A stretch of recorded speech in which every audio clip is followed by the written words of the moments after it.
15 شعبان کی جو رات ہے اور 15 شعبان کا روزہ، اس کے حوالے سے بہت زیادہ لوگ سوال پوچھ رہے ہیں، تو میں نے ارادہ کیا میں ایک کلپ ریکارڈ کروا دوں۔ اس میں جو بھی میری ٹوٹی پھوٹی تحقیق ہے، جو میں نے احادیث دیکھی اس بارے میں اور جو علماء کے اقوال دیکھے اور جتنا میں اس کی ریسرچ کر سکا ہوں، اس کا ایک خلاصہ آپ کے سامنے رکھ دوں۔ اگر میں وہ تمام احادیث آپ کو پڑھ کے سناؤں، پھر ایک ایک کی سند پڑھوں، پھر ایک ایک کی سند پہ بحث کروں، تو وہ بات بہت ہو جائے گی لمبی اور کلپ بہت طویل ہو جائے گا۔ تو ایک خلاصے کے طور پر پوری جو ایک تحقیق ہے وہ میں آپ کے سامنے رکھنا چاہتا ہوں۔ تو 15 شعبان کی جو رات ہے، جس کو شب برات کہا جاتا ہے، اس کا نام شب برات کسی بھی حدیث سے ثابت نہیں ہے، اس لیے عرب اس کو اکثر لیلۃ النصف من شعبان کہتے ہیں کہ شعبان کے جو نصف ہے اس کی رات۔ خیر، اس کا نام شب برات ہو، اگر اس وجہ سے برات کے اس میں اللہ تعالیٰ کہا جاتا ہے کہ جہنم سے بری کر دیتے ہیں، تو اس وجہ سے کسی نے نام دے دیا ہو تو ایک الگ بات ہے۔ لیکن اس رات میں ہوتا کیا کیا ہے، لوگ کیا کیا کر رہے ہیں، اس کی کیا شرعی حیثیت ہے، تو میں نمبر وار انشاءاللہ اس کو تفصیل سے بیان کروں گا۔ کچھ چیزیں تو ایسی ہیں جو بالکل ہی غیر ثابت ہیں۔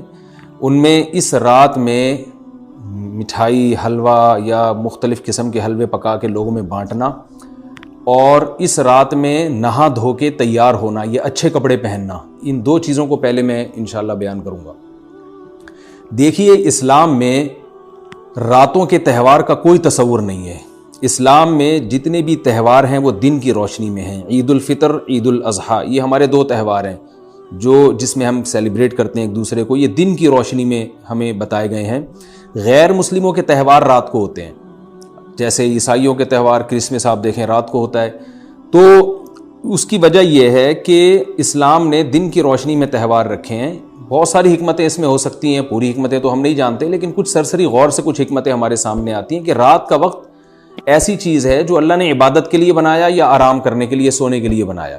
رات میں اگر آپ سیلیبریٹ کریں گے کسی بھی عمل، یعنی کوئی خوشی منائیں گے، تو اس میں انسان کی گناہوں کی طرف توجہ زیادہ جاتی ہے۔ جیسے آپ دیکھیں کرسمس میں شرابیں پی جاتی ہیں، اور جو بھی غیر مسلموں کے تہوار ہیں اس میں بھی چراغاں ہوتا ہے رات کے وقت۔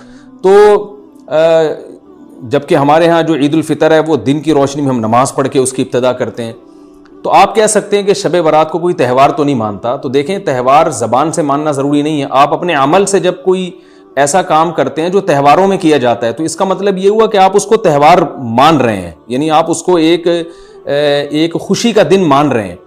تو نہانا دھونا یا کھانے پکا کے لوگوں میں تقسیم کرنا یا خود کھانا، اور خاص طور پہ حلوہ یعنی میٹھا، یہ چیزیں تہواروں کے موقع پر ہوتی ہیں۔ جیسے ہم عید الفطر والے دن صبح سوئیاں بناتے ہیں، میٹھا بناتے ہیں، کھاتے ہیں، لوگوں کو کھلاتے ہیں، نہاتے ہیں، اچھے کپڑے پہنتے ہیں۔ جمعے والے دن بھی، جمعے میں بھی عید کا عنصر ہے، حدیث میں اس کو بھی عید قرار دیا، اس دن بھی ہم نہا دھو کے کپڑے پہنتے ہیں۔ تو جو لوگ 15 شعبان کی رات کو نہاتے دھوتے ہیں، اسپیشلی اس رات کو کہ بھئی آج کوئی تہوار ہے یا آج کوئی خوشی کا دن ہے، اور مٹھائیاں کھاتے ہیں یا حلوے پکاتے ہیں، تو وہ زبان سے اس کو تہوار نہ بھی کہیں، اپنے عمل سے یہ بتاتے ہیں کہ یہ تہوار ہے، جبکہ یہ تہوار نہیں ہے۔ اسلام میں کوئی اس کی ایک ضعیف روایت بھی نہیں ہے کہ آپ صلی اللہ علیہ وسلم نے، میرے علم میں نہیں ہے کم از کم، ہو سکتا ہے کوئی موضوع من گھڑت روایت موجود ہو جس میں کوئی کہیں بھی نہیں ہے کہ آپ صلی اللہ علیہ وسلم نے اس رات کو ہمیں نہانے کا حکم دیا ہو، یا اچھے کپڑے پہننے کا حکم دیا ہو، یا کھانے پینے کا یا حلوے کھلانے کا، حلوے مانڈے کا ہمیں حکم دیا ہو۔ تو اللہ کا واسطہ یہ بدعت ہے، اس کو ختم کریں اپنے معاشرے سے۔ اور اسلام میں تہوار کا ٹائم دن میں ہوتا ہے۔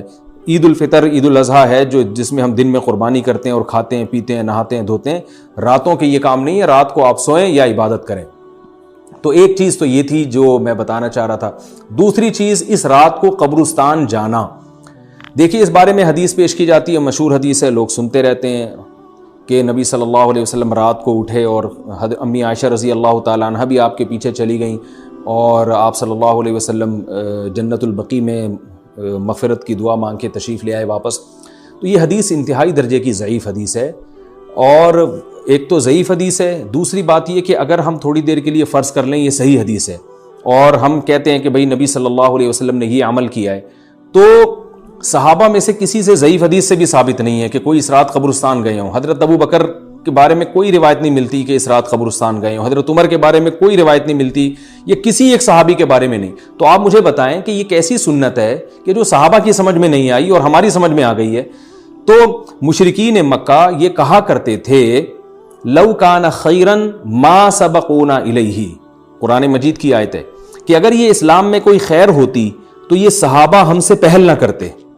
یہ صحابہ نے ہم سے پہل کیا ہے، اس کا مطلب ہے یہ اسلام خیر کا کام نہیں ہے. تو مشرکین کو صحابہ سے چونکہ نفرت تھی، اس لیے کہتے تھے کہ یہ چونکہ اسلام کو فالو کر رہے ہیں تو یہ اس کی علامت ہے کہ اسلام خیر نہیں ہے، کیونکہ خیر میں تو ہم صحابہ سے آگے ہوتے ہیں. اپنے بارے میں ان کا یہ اس خوش فہمی میں مبتلا تھے وہ.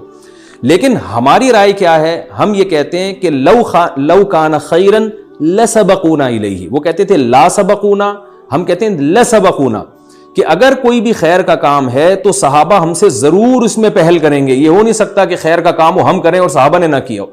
تو اسی طرح میں یہ عرض کرتا ہوں کہ دیکھیں اگر قبرستان جانا اس رات میں سنت عمل ہوتا تو صحابہ یقیناً جایا کرتے. کوئی ایک صحابی تو گیا ہو، یہ کیسی بات ہے جو صحابہ کی سمجھ میں نہیں آئی اور ہماری سمجھ میں آ رہی اور ہم قبرستان جا رہے ہیں اس رات کو. چلیں اگلا اسٹیپ تھوڑی دیر کے لیے فرض کر لیتے ہیں کہ نبی صلی اللہ علیہ وسلم جو ایک رات قبرستان گئے، فرض کر لیں وہ حدیث بھی صحیح ہے. یہ بھی فرض کر لیں کہ صحابہ اگرچہ نہیں گئے مگر ہم صحابہ سے بھی زیادہ آگے نکلنے کی کوشش کرتے ہیں اور صحابہ کو سمجھ میں نہیں آیا، ہمیں سمجھ میں آ گیا. تو چلیں فرض کر لیں تھوڑی دیر کے لیے کہ اس رات کو جانا ہم سنت مان لیتے ہیں، آپ کے دلائل ہم مان لیتے ہیں اور صحابہ کی سمجھ میں نہیں آئے لیکن ہماری سمجھ میں زیادہ آ رہا ہے، ہم فرض کر لیتے ہیں، مان لیتے ہیں کہ اس رات قبرستان جانا سنت ہے. تو آپ مجھے بتائیں نبی نے جو عمل جس طرح سے کیا ہو اس طرح سے سنت ہوگا یا آپ اپنی طرف سے، جس کو ہم پشتوں میں کہتے ہیں اخپل طریقے سے کرنا سنت ہے؟ نبی نے فجر کی 2 رکعتیں پڑھی ہیں اور ہر رکعت میں 2 سجدے کی ہیں. آپ اگر فجر کی 3 رکعتیں پڑھیں گے تو کیا نماز ہو جائے گی آپ کی؟ اب آپ دلیل میں یہ کہیں کہ نبی نے فجر کی نماز پڑھی ہے تو مجھ پر بھی لازم ہے. تو بھائی نبی نے پڑھی ہے تو جیسے نبی کے پڑھنے سے آپ پر پڑھنا لازم ہو گیا تو جس طرح سے پڑھی ہے اسی طرح پڑھنا لازم ہوگا، اخپل طریقے سے پڑھنا لازم نہیں ہوگا. تو اسی طرح یاد رکھیں، فرض کر لیں کہ نبی قبرستان گئے ہیں اور یہ قبرستان جانا سنت ہے، تو نبی کس طرح گئے ہیں اور کتنی دفعہ گئے ہیں؟ نبی رات کو چپکے سے اٹھ کے گئے ہیں، کوئی کسی کو آپ نے جمع نہیں کیا، کسی کو بتایا تک نہیں، جو اس حدیث سے پتہ چل رہا ہے ہمیں، اگرچہ یہ ضعیف حدیث ہے لیکن فرض کر لیں یہ صحیح ہے. تو کہیں پتہ بھی نہیں چل رہا، چپکے سے قبرستان گئے اور چپکے سے واپس آئے اور پوری زندگی میں ایک دفعہ گئے.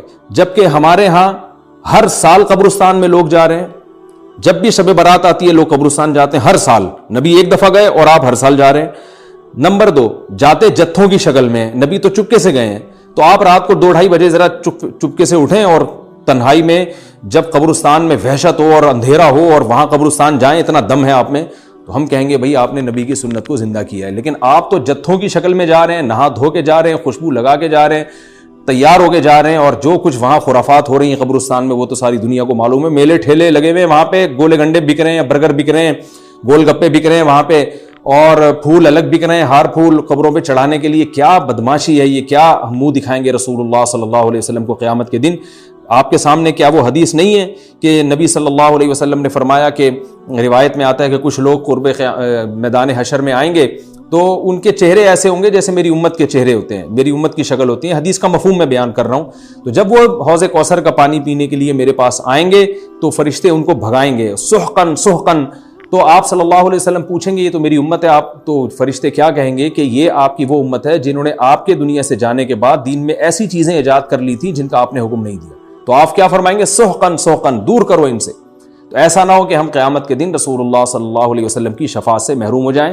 تو اللہ کا واسطہ قبرستان مت جائیں اس رات، گھر میں بیٹھیں آرام سے، یہیں بیٹھ کے میت کے لیے مغفرت کی دعا کریں.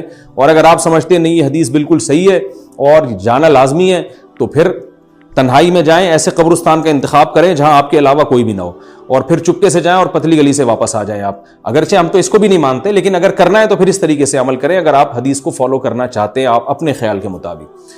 تو یہ 2 باتیں ہو گئیں. ایک تیسری چیز کیا ہے؟ کیا قرآن اس رات میں نازل ہوا ہے اور تقدیر کے فیصلے اس رات میں ہوتے ہیں؟ دیکھیے قرآن میں 2 جگہ اللہ نے اس مضمون کو بہت وضاحت سے بیان کیا. ایک سورہ دخان میں انا انزلناہ فی لیلۃ مبارکہ کہ ہم نے اس کو مبارک رات میں نازل کیا، اور اللہ نے فرمایا فیہا یفرق کل امر حکیم، اس میں حکمت والے فیصلے ہوتے ہیں اس رات میں. دوسری جگہ 30ویں پارے میں سورہ قدر میں اللہ نے فرمایا انا انزلناہ فی لیلۃ القدر، ہم نے اس قرآن کو لیلۃ القدر میں نازل کیا، اور اس میں بھی اللہ نے فرمایا تنزل الملائکۃ فیہا کہ فرشتے اس رات میں اترتے ہیں بِإِذْنِ ربِّہم مِنْ کُلِّ امر،